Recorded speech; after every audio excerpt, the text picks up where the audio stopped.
Imagine this. Your dad, the rock of your family, drops dead from a heart attack after slaving away his whole life to build a secure future. Then, before his body's even cold, his own siblings slither in demanding a cut of his life insurance.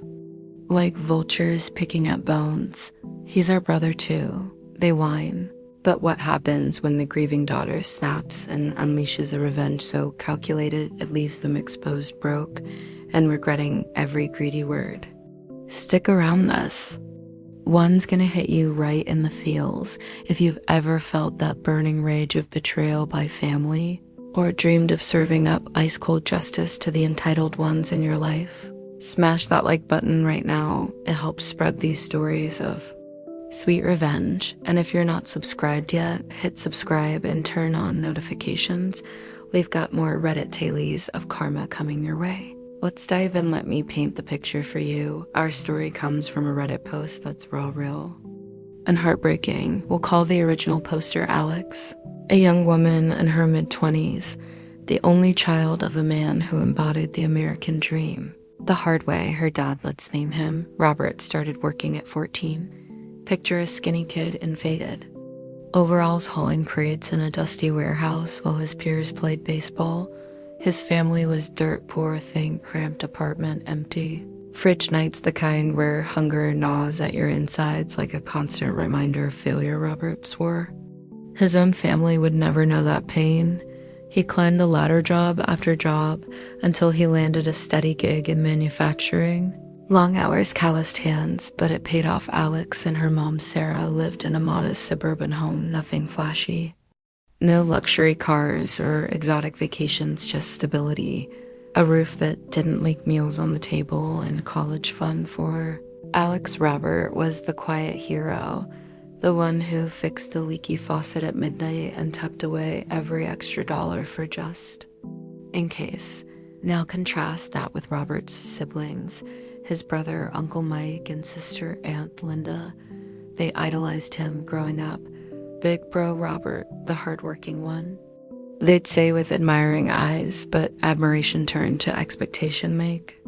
And Linda never quite got their acts together. Mike bounced between dead end jobs, always one bill away from eviction, his face etched with perpetual worry lines. Linda married young, had kids. She could barely afford her voice sharp and demanding.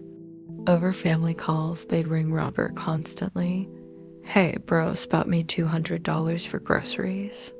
Or, the car's breaking down, can you loan us $1,000? Robert, ever the soft-hearted giant, always said yes. Loans that piled up like unspoken debts rarely repaid, but he never pushed. Family helps family. He'd mutter, rubbing his tired eyes. Fast forward to last month. Robert only. 58 clutches his chest in the kitchen one evening.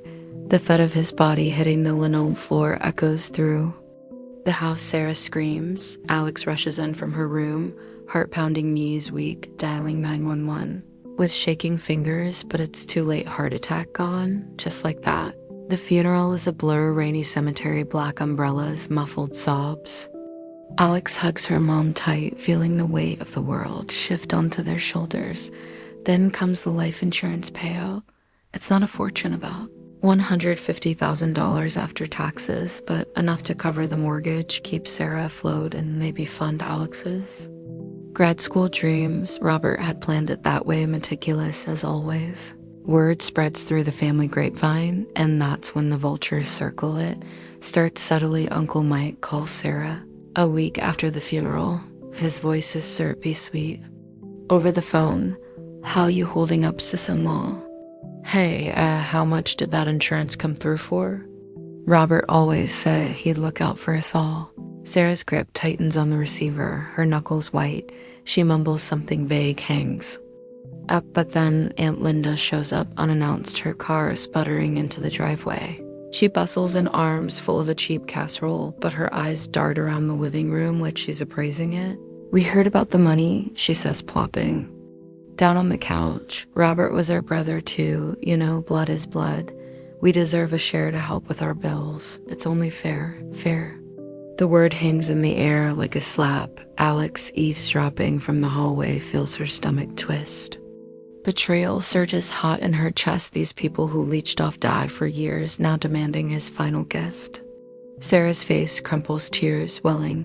He worked for us, she whispers, for his family. That Mike and Linda press on their arrogance. Blooming Mike leans forward, his breath sour with coffee. Come on, don't be selfish, we're struggling here. Robert would have wanted this. Linda nods vigorously, her necklace clinking like chains. Yeah, split it 3 ways. It's the right thing. The escalation hits like a storm. Over the next weeks, the calls multiply, texts ping incessantly. When are you sending our cut? Mike shows up at Sarah's work, cornering her in the parking lot, his face flushed red. You're hoarding it all.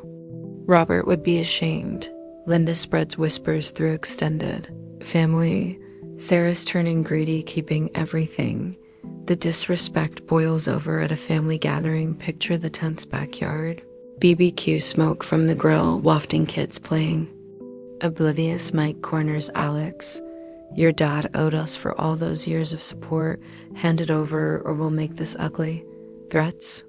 Now it's powerlessness clawing at Alex, her mom, shrinking sleepless nights. The home feeling invaded. What would you have done? Sat there boiling in silence? Let the entitled win? Alex couldn't. The breaking point comes one night. Sarah's sobbing in the kitchen, bills scattered like confetti.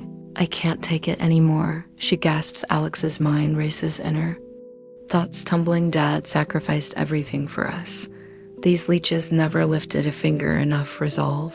Hardens like steel in her gut. Mom, she says, voice steady for the first time. We're fighting back. Dad left records. Let's use them. The revenge buildup is meticulous, tense. Alex digs through old boxes in the attic. Dust motes dancing in flashlight beams, the smell of aged paper filling her nostrils. There they are, ledgers, receipts, emails. Loans to Mike and Linda over 20 years, $50,000 total, unpaid with interest, ballooning to $80,000. Robert had noted every cent, patient as ever. Alex's heart races. This is ammo. She hires a lawyer, quietly, a sharp-eyed woman with a no-nonsense bob.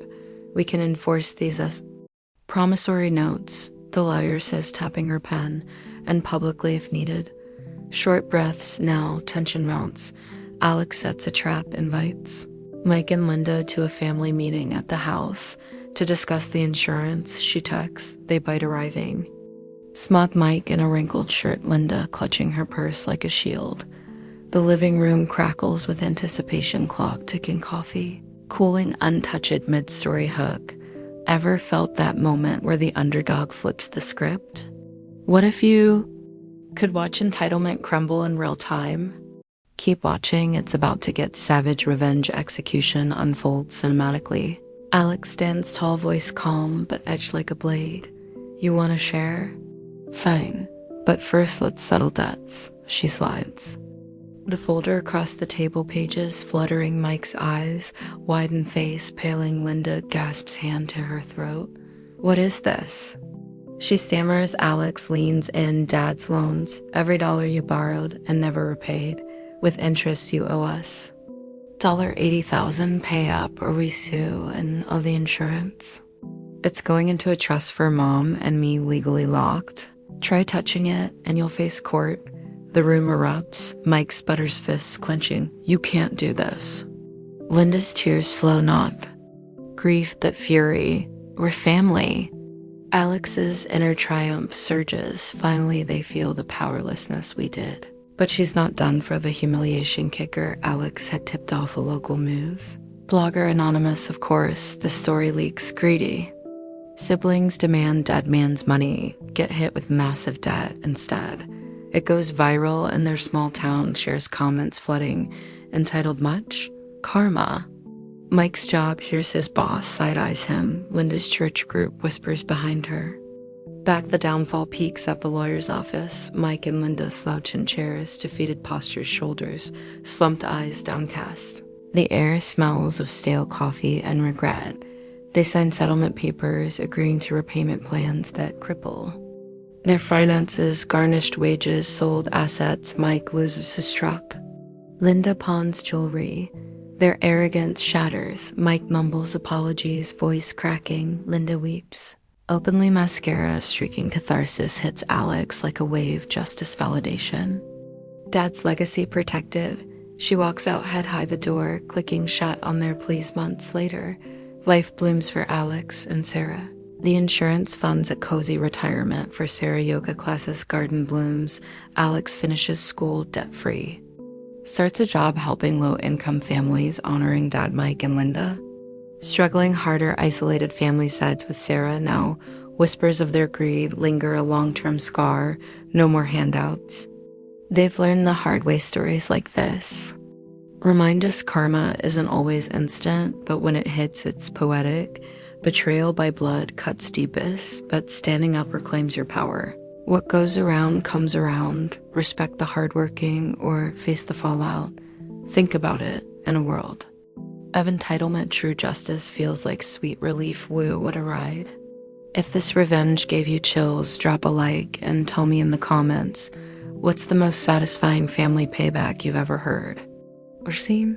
Share below. I read every one. Subscribe for more Reddit revenge gems and hit that bell so you never miss out. Thanks for watching. See you next time.